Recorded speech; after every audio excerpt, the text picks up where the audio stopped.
Bonjour, bienvenue sur Info 83 dans le cadre des découvertes des entreprises en confinement. Aujourd'hui, nous avons rendez-vous avec la société Kangourou Kids, société de service à la personne. Bonjour Émilie, bonjour Andy. Bonjour. Qu'est-ce que Kangourou Kids ? Alors, bonjour à tous. Donc, déjà pour commencer, oui, on est les gérants de Kangourou Kids Toulon et Hyères, spécialisés dans la garde d'enfants à domicile. Donc, voilà, Kangourou Kids, c'est 250 familles aujourd'hui qui nous font confiance et qui nous confient leurs enfants tout au long de l'année. Et c'est aussi environ 200 salariés qui s'investissent tous les jours au quotidien auprès de nous. Dans le Var, hein, Émilie, c'est bien ça ? Exactement. Ou plutôt dans la zone toulonnaise ? Tout à fait. On intervient en fait de Saint-Cyr-sur-Mer à Rayol-Canadel et du Bossé jusqu'à Brignoles. Donc un large secteur. Vous êtes une société de service à la personne, mais vous avez une spécificité ? Oui, tout à fait. On est très investi sur l'aire toulonnaise avec de nombreux partenaires, le HTV en basket ou le Toulon Saint-Cyr Handball au hand.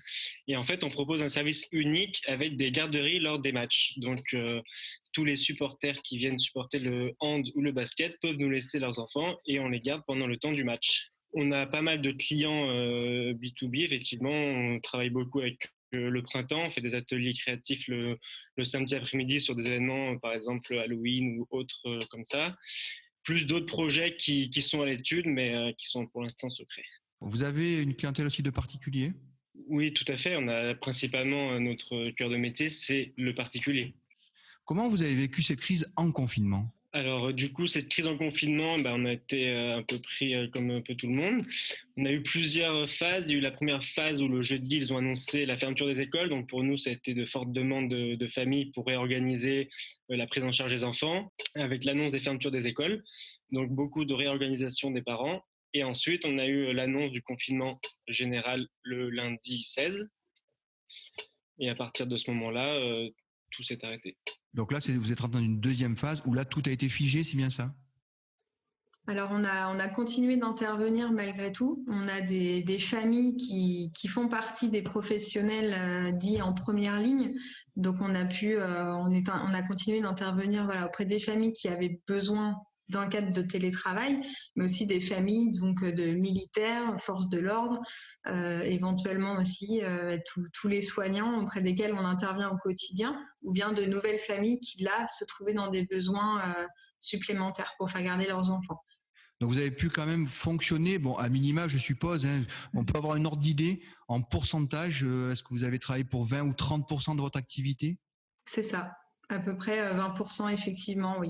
Vous avez bénéficié de l'activité partielle Alors tout à fait, oui, on a sollicité donc cette mesure qui a été mise en place par l'État, déjà pour nos équipes en agence qui travaillent au quotidien pour mettre en place les plannings des familles, pour mettre en place les solutions, et puis également donc pour nos intervenants en garde à domicile, puisque l'activité a été extrêmement réduite, comme on vous le disait. Donc normalement, lundi 11 mai, on doit enfin sortir de déconfinement. Comment allez-vous aborder ce lundi 11 mai ? Alors le lundi 11 mai, pour l'instant, ça reste un peu une incertitude dans le sens où les mairies ne se sont pas encore prononcées sur l'ouverture ou non des écoles. On attend toujours des mairies qui communiquent là-dessus. On sait qu'il y a beaucoup de sondages qui sont faits pour voir l'accueil des enfants. Donc il y a aussi cette problématique. Et puis on a aussi les entreprises qui souhaitent reprendre avec leurs salariés au bureau, mais qui rencontrent des problèmes de garde d'enfants vis-à-vis de leurs salariés. Quelle méthode allez-vous appliquer ? Alors là, pour répondre aux besoins des familles, on propose nous différentes solutions. Déjà, ce que l'on fait au quotidien, c'est effectivement notamment de la garde individuelle, donc au domicile des familles. Donc pour permettre aux familles soit de se rendre en entreprise en présentiel ou bien de pouvoir télétravailler, on propose des solutions. Donc concrètement, pour une famille de 2 enfants qui aurait 2 et 7 ans par exemple, pour un contrat de 3 heures par jour pendant 4 jours, on peut être en mesure de proposer un tarif à 3,50 € de l'heure, tout en pouvant bénéficier des aides de la CAF, de la déduction fiscale. Donc on est en mesure de proposer des solutions vraiment intéressantes pour les familles et donc les salariés, mais on propose aussi de la garde partagée, de familles par exemple, de camarades de classe qui ne pourraient pas être accueillis à l'école, qui auraient besoin à la fois d'être accompagnés sur les devoirs, sur les leçons, et également donc permettre peut-être de garder les plus jeunes tout en divisant le coût par famille. Et puis enfin, des propositions aussi qu'on l'on fait directement auprès des entreprises pour leurs salariés, tout en mettant en place donc des gardes collectives au sein des entreprises directement, toujours en respectant un protocole sérieux et rigoureux au niveau de la sécurité. Justement, j'allais en venir. Vous êtes quand même contraint à des règles sanitaires extrêmement strictes. Quelles sont-elles ? Oui, tout à fait. Les gestes barrières, donc tout ce qui est masque et gel hydroalcoolique. Donc tous nos salariés à partir de lundi vont recevoir un kit avec des masques et du gel hydroalcoolique pour effectuer en toute sécurité les prises en charge au domicile ou bien dans les lieux de l'entreprise. Est-ce que vous avez des normes à respecter particulièrement ou vous avez des fiches conseils ? On envoie des protocoles aux familles et aux salariés.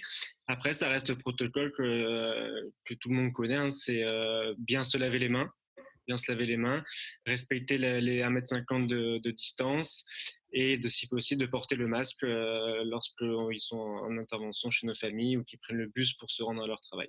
Alors un mot de conclusion, que ce soit pour Émilie ou Andy. Du coup, je vais commencer. Donc à savoir que Kangourou Kids, la garde d'enfants à domicile, ça peut être un vecteur pour la reprise de l'économie, que ce soit locale ou nationale, en proposant différents services pour soulager les salariés, parce qu'on sait que le télétravail c'est bien, mais télétravail avec des enfants c'est compliqué.